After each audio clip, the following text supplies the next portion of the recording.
2024 का लोकसभा चुनाव बहुत नज़दीक है। सभी पार्टियां अपने अपने मोर्चों पे तैनात कार्यकर्ताओं कर चुकी हैं कि इस चुनाव में उनको भारी मतों से विजय प्राप्त हो। इस समय हम कांग्रेस में हैं, हमारे साथ में प्रवक्ता अंशु अवस्थी जी हैं। आइए इनसे जानते हैं किस तरह की तैयारियां कांग्रेस कर रही है। जिस तरह से बीजेपी अपने नरेंद्र मोदी प्रधानमंत्री जी के लिए 9 साल बेमिसाल के नारे लगा रही है और लोगों के बीच में जाकर उनके कार्यों को बखान कर रही है, तो कांग्रेस किस तरह से उसको देख रही है और किस तरह से तैयारी कर रही है? कांग्रेस पार्टी हमेशा जनता की लड़ाई लड़ती है। पिछले 9 साल से लगातार अगर कोई जमीन पर उतरकर जनता के मुद्दों पर लड़ रहा है, कांग्रेस पार्टी है। हमारे नेता श्री राहुल गांधी जी, आदरणीय मल्लिकार्जुन खड़गे जी, श्रीमती प्रियंका गांधी जी और कांग्रेस के करोड़ों कार्यकर्ता लड़ रहे हैं। अगर महंगाई पर कोई आवाज उठा रहा है तो कांग्रेस पार्टी उठा रही।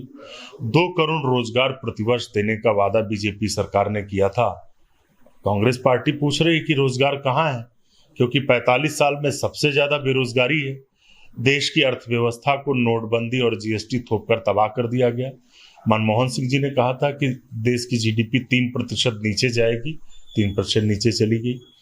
तो ऐसे समय में 9 साल में जब भारतीय जनता पार्टी ने इस देश की अर्थव्यवस्था, बेरोजगारी और महंगाई तीनों को चरम पर लाकर खड़ा किया है, अर्थव्यवस्था नीचे जा रही, लोगों की आय घट रही, तो लोगों के मन में सवाल है कि देश का एक उद्योगपति जो प्रधानमंत्री जी का मित्र है, वो 609 नंबर पर था अमीरों की लिस्ट में, आज वो किस नंबर पे पहुंच गया? दूसरे पर।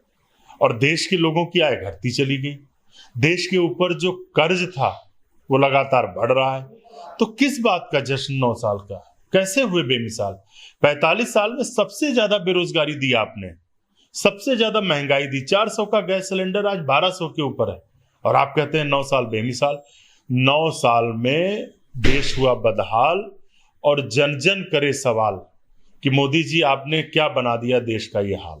तो जिस तरह से आप 9 साल जर्जर की बात कर रहे हैं, 9 साल बेमिसाल नहीं, 9 साल बेमिसाल की बात नहीं कर रहे हैं, तो क्या लगता है कि जिस तरह से 2016 में उन्होंने नोटबंदी की थी, उसके बाद 2023 में फिर 2000 के नोट को बैन करने जा रहे हैं, उसको रोक रहे हैं, छपाई नहीं हो रही, 2018 के बाद से उसकी दोबारा छपाई नहीं हुई, तो क्या लग रहा है 2000 का नोट क्यों छापा था और किस तरह से जनता के बीच में लाया, फिर उसको लेके जा रहे हैं, इसके पीछे क्या है? जनता के मन में ये सवाल है कि आपने जब 8 नवंबर 2016 को नोटबंदी की थी, 50 दिन का समय मांगा था, तो आपने ये वादा किया था कि आतंकवाद समाप्त हो जाएगा, नक्सली हमले कम हो जाएंगे, भ्रष्टाचार रुक जाएगा, काला धन आ जाएगा। 2014 में सरकार बनी थी, काला धन को लेकर एक एसआईटी गठित हुई थी।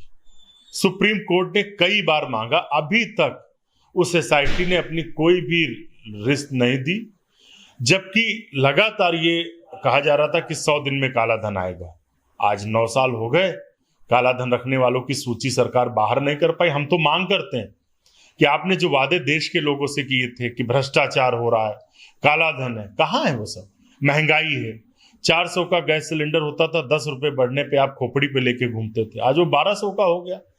तो जो जितनी बातें भारतीय जनता पार्टी ने कही थी, उन सभी पे तो वो उन्होंने वादा खिलाफी की है। देश का किसान 1 साल तक संसद के पास प्रधानमंत्री आवास के नजदीक बैठा रहा। क्या प्रधानमंत्री को मिलना नहीं जाना चाहिए? वो कहते हैं कि मैं गरीब का बेटा हूं, मुझे लोगों ने यहाँ भेजा है, तो उन लोगों से मिलना चाहिए था।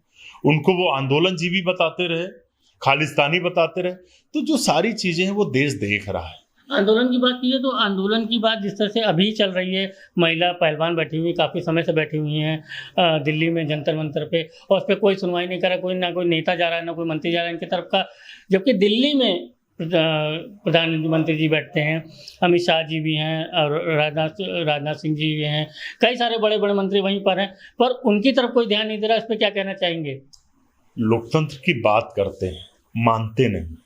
अगर मानते होते तो निश्चित तौर से एक गंभीरता और जिम्मेदारी का परिचय देते हुए वो जरूर उनका सरकार का कोई प्रतिनिधि जाता और हमारे देश की वो बेटियां जिन्होंने इस देश का गौरव बढ़ाया है। हर एक भारतवासी को गर्व होता है जब उन्होंने ओलंपिक में मेडल जीते थे। तो उन बेटियों से मिलने जाता, उनसे बात करता और उनको आश्वासन देता, और आश्वासन देके आप कार्रवाई करते। आप अपने एक बलात्कारी सांसद को बचाने के लिए उन बेटियों की सुन नहीं रहे। आप पुलिस के दम पर उनको किस तरीके से बेइज्जत कर रहे हैं कि अंतरराष्ट्रीय कुश्ती महासंघ को उसमें इंटरफेयर करना पड़ा। उन बेटियों के बारे में सोचिए जो सुबह 4 बजे उठती हैं, मेहनत करती हैं, देश के लिए ओलंपिक मेडल लेकर आती हैं। हम सब गौरवान्वित होते हैं, और आप क्या कर रहे हैं? आप उनको लगातार सरासर बेइज्जत कर रहे हैं। तो ये देश देख रहा है कि महिलाओं का अपमान, ये जो तानाशाही सोच है भाजपा की, अब जनता ने उसको हराने की शुरुआत कर दी। शुरुआत हो चुकी है। भारतीय जनता पार्टी के राष्ट्रीय अध्यक्ष जेपी नड्डा जी का जो गृह राज्य हिमाचल प्रदेश जीते हैं, उनके जो राष्ट्रीय संगठन महामंत्री हैं BL संतोष, उनका गृह राज्य कर्नाटक जीता, और जनता ने अपार समर्थन दिया और वहां पर भी ध्रुवीकरण की कोशिश की। तो जो झूठ बोलने वाले लोग, उनको कभी भगवान बजरंगबली माफ नहीं कर सकते। कर्नाटक में उन्होंने गदा मारी है, और तेजी से गदा अभी वो मध्य प्रदेश में, राजस्थान में, तेलंगाना में, छत्तीसगढ़ में मारेंगे, और भयंकर प्रहार बजरंगबली जी का 2024 में होगा। भारतीय जनता पार्टी बुरी तरीके से हारेगी।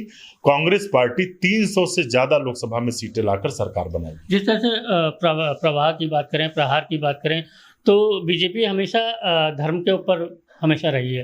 पहले राम मंदिर को लेके आई, 2014 में राम मंदिर के मुद्दे पर सरकार बनाई, 2019 में उन्होंने कश्मीर के ऊपर 370 धारा और इन सब पे सरकार बनाई। अब ये फिर 2024 का इलेक्शन आने लगा तो बजरंगबली को याद करने लगे। क्या लगता है, धार्मिक पे ही जनता के बीच में जाना चाहते हो, धार्मिकता के आधार पे ही चुनाव जीतने की कोशिश करते हैं? जिस तरह से राहुल गांधी को एक तरफ से देखा जाए तो देश को जोड़ने के लिए भारत जोड़ो यात्रा निकाल रहे हैं। आज की तारीख में वो यहाँ तक कि अमेरिका गए हैं। अमेरिका में भी लोगों को, जो प्रवासी भारतीय रह रहे हैं, उनको भी अपनी तरफ उनको बता रहे हैं कि प्रधानमंत्री कैसे हैं या देश में क्या हालत चल रही है। तो क्या लगता है कि बीजेपी हमेशा धर्म के मुद्दे पर ही राजनीति करना चाहती है, और हमारे माननीय राहुल गांधी जी या प्रियंका गांधी जी हैं जो जनता से जुड़ के रहना चाहते हैं? भारतीय जनता पार्टी ने देश के लोगों की भावनाओं से खिलवाड़ किया है। सबसे पहले राम मंदिर के सहारे वो राजनीति करना चाह रहे थे। उसके बाद 2 करोड़ रोजगार की बात की, 15 लाख रुपए देने की बात की, काला धन लाने की बात की। लेकिन आज 9 साल होने के बाद ये देश सवाल कर रहा है कि 9 साल हो गए, आपकी केंद्र में सरकार है, भारत के अधिकांश राज्यों में आपकी सरकारें बनी, आप अपनी उपलब्धियों की बात क्यों नहीं करते हैं? प्रधानमंत्री जी राजस्थान जाते हैं तो कांग्रेस की निंदा करते हैं। करिए, खूब करिए, हम विपक्ष में हैं, हमको आप विपक्ष मानते हैं, करिए, लेकिन अपने उपलब्धियों की बात तो करिए। 2 करोड़ रोजगार कहाँ है? 15 लाख रुपए कहाँ है? किसानों की जो दुगनी आय होनी थी कहाँ है? 5 ट्रिलियन इकोनॉमी देश की होनी थी कहाँ है? बुलेट ट्रेन कहाँ है? तो जो सारी चीजें, किसानों की कर्ज माफी कहाँ है? राहुल गांधी जी और कांग्रेस पार्टी जनता के मुद्दों की बात करते हैं। सभी धार्मिक हैं इस देश में, हम भी धार्मिक हैं, लेकिन हम धर्म के सहारे राजनीति नहीं करते, हम राजधर्म का पालन करते हैं। हमारा राजधर्म है कि जब हम सत्ता में हैं तो जनता के लिए काम करें, और जब हम विपक्ष में तो जनता के लिए आवाज उठाएं, उनके लिए लड़ें। ये हमारा राजधर्म। राहुल गांधी जी सहित तमाम कांग्रेस के नेता उसी राजधर्म को निभा रहे हैं। इस देश की एकता, अखंडता जब मजबूत होगी तभी देश मजबूत होगा, लोगों की जेब में पैसे होंगे तभी मजबूत होगा। लेकिन भारतीय जनता पार्टी और प्रधानमंत्री जी सिर्फ अपने मित्र के लिए काम कर रहे हैं। उस मित्र को सभी जानते हैं कि चारों तरफ, चाहे एयरपोर्ट हो, सड़क हो, कोई अनुभव नहीं, सारा काम उनको दिया जा रहा है। तो देश का जनमानस इस बात को समझ चुका है कि ये सरकार सिर्फ और सिर्फ अडानी के लिए काम कर रही है। देश के लोगों से पैसा लेकर 18 लाख करोड़ रुपए आपने उद्योगपतियों का माफ किया, और हम जब 72,000 करोड़ माफ कर रहे थे, या हमारे मुख्यमंत्री श्री अशोक गहलोत जी ने राजस्थान में 100 यूनिट बिजली देने की बात की, तो आप कहते हैं कि देश दिवालिया हो जाएगा। अरे देश दिवालिया तो तब नहीं हुआ जब आपने 18 लाख करोड़ माफ कर दिए उद्योगपतियों के। तो सब गरीब आदमी को मिल रहा, तो आपको दर्द क्यों हो रहा? जनता इसका जवाब देने जा रही है। जिस तरह से कांग्रेस की बात कही है, वो राजधर्म पे चलती है, जनता के विकास की बात करती है। तो एक बात ये भी कहें, हार जीत की बात करें तो कांग्रेस कई जगह हारी, कई जगह जीती। अभी इलेक्शन हुआ, कर्नाटक में इलेक्शन हुआ, कर्नाटक में बीजेपी बहुत बुरी तरह हारी। बांग्लादेश में हारी, अभी मेघालय में चुनाव होने वाला है, राजस्थान में चुनाव होने वाला है। वहीं कर्नाटक के चुनाव के समय में मेघालय मणिपुर में आग लग रही थी। आम आदमी परेशान था, जल रहा था मणिपुर, पर उस पर कोई ध्यान नहीं दे रहा था। वहाँ पे सभी बड़े बड़े नेता बीजेपी के कर्नाटक में जाके अपनी वाहवाही करने भी उतारू थे। यहाँ तक कि कोई छोटा नेता भी मणिपुर के लोगों के लिए जन दर्द को समझने नहीं पहुँचा। क्या कहना चाहेंगे इस पर? जिस तरह से राहुल गांधी जी की बात करें तो उन्होंने फिर भी ट्वीट किया, उनसे बात की या किसी भी करी, डेलीगेशन भेजा। तो क्या लगता है कि राजनीति के आगे ये लोग जनता का दर्द नहीं समझते हैं? मैंने आपसे पहले ही कहा कि ये लोकतंत्र की बात करते हैं, मानते नहीं, राज करना चाहते हैं लेकिन राजधर्म निभाना नहीं चाहते। ये पहली बार नहीं हो रहा मणिपुर। कोरोना काल में जब लोगों को ऑक्सीजन की जरूरत थी, वैक्सीन की जरूरत थी, रेमडेसिविर इंजेक्शन जो 1000-1500 का आता 25,000 का बिक रहा था, उसकी जरूरत थी, तो प्रधानमंत्री जी बंगाल में क्या कर रहे थे? दीदी, ओ दीदी, सिर्फ और सिर्फ चुनावी राजनीति करते। मणिपुर जल रहा था। सरकार और प्रधानमंत्री की जिम्मेदारी थी कि वहां पर शांति व्यवस्था कायम करें। कांग्रेस पार्टी ने अपना डेलीगेशन भेजा, लेकिन गृह मंत्री जी कब जा रहे हैं? जब कर्नाटक में भगवान बजरंगबली ने उन पर गदा चला दी। तो राजधर्म नहीं निभाते। हम चाहे पक्ष में हो या विपक्ष में हो, हम राजधर्म का पालन करते हैं, करते रहेंगे। कांग्रेस पार्टी का ये महात्मा गांधी जी का, पंडित जवाहरलाल नेहरू का, सरदार वल्लभ भाई पटेल का, मौलाना अबुल कलाम आजाद का और सुभाष चंद्र बोस जी का जो सिद्धांत है, कांग्रेस पार्टी हमेशा उसी पर चली। चुनाव हार जीत लगी रहती है। जनता को उन्होंने गुमराह किया, जनता आप समझ रहे, और उसके परिणाम आने शुरू हो गए। आते समय आप देखिएगा और भयंकर तरीके से परिणाम आएंगे जो कांग्रेस के पक्ष में होंगे। कई शहीदों के नाम लिए, कई पूर्वजों के नाम लिए, सरदार वल्लभ भाई पटेल जी को आपने याद किया, कईयों को याद किया। जैसे नई संसद बनी अभी, तो वीर सावरकर की लोग इनकी उसकी तरफ जा रहे हैं, वीर सावरकर की मूर्ति लगाई, वीर सावरकर की नीतियों पे काम कर रहे हैं। वहीं सरदार वल्लभ भाई पटेल की आपने जिस तरह से बात की, वहीं बात करें तो प्रधानमंत्री मोदी जी ने गुजरात में बहुत बड़ी मूर्ति सरदार वल्लभ भाई पटेल जी की लगाई गई। अगर इतिहास को देखा जाए तो सरदार वल्लभ भाई पटेल जी RSS के हमेशा विरोध में रहे हैं, फिर भी उन्होंने मूर्ति लगाई। फिर एक बार सावरकर की बात की जा रही है। तो क्या लगता है, ये सब राजनीति क्या भगवान और वीरों के, शहीदों के ऊपर ही खेली जाती है? मूर्ति लगाते हैं लेकिन उनके आदर्शों को नहीं मानते। तो बीजेपी के लोग हमेशा टैग लाइन चुनते हैं, लेकिन उसके अंदर जो सार है, उसके अंदर जो आदर्श सिद्धांत हैं, विचार हैं, उनको आत्मसात नहीं करते। सरदार वल्लभ भाई पटेल जी ने तो RSS पर प्रतिबंध लगाया था और उन्होंने कहा था कि ये देश की एकता अखंडता के लिए खतरा है। इन्होंने हमारे बापू की हत्या में इनका षड्यंत्र में शामिल हैं। तो जब भी ये बात करते हैं, देश की नई संसद बनी, आप लोकतंत्र का सबसे बड़ा मंदिर बना रहे हैं, कोई आवश्यकता नहीं थी। ब्रिटेन की संसद 1024 ईस्वी की, यानी लगभग 1000 साल पुरानी।